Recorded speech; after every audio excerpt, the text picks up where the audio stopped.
Kapolres Solok tengah di rumah saat ditembaki AKP Dadang Iskandar, kaca berlubang jadi saksi.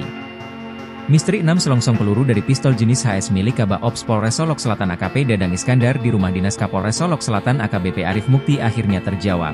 Ternyata setelah menembak mati Kasat Reskrim Polres Solok Selatan AKP Rianto Ulil Ansyar, AKP Dadang menembaki rumah dinas AKPB Arif Mukti. Hal itu dikatakan Dirkrimum Polda Sumbar Kombes Pol Andri Kurniawan saat jumpa pers di Mapolda Sumbar, Sabtu, 23 November 2024, siang. Kalau kita melihat jumlah lubang ada 9, 2 di korban, kemudian 7 di rumah Kapolres, kata Andri. Beberapa kaca kamar di rumah dinas tersebut berlubang akibat peluru itu. Adapun di rumah dinas Kapolres hanya 6 selongsong peluru yang ditemukan. Andri mengatakan, di rumah dinas Kapolres itu, pihaknya menemukan 5 proyektil, sementara satu lainnya sudah berupa serpihan. Ia menjelaskan, rumah dinas Kapolres lebih kurang 20 hingga 25 meter dari Mapolres Solok Selatan. Saat kejadian, posisi Kapolres sedang berada di dalam rumah.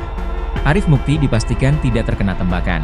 Dirkrimum juga mengatakan, saat itu Arif Mukti tidak bertemu dengan Dadang. Saat ditanya soal motif Dadang juga menembak rumah Kapolres, Andri menyebut pihaknya masih mendalami.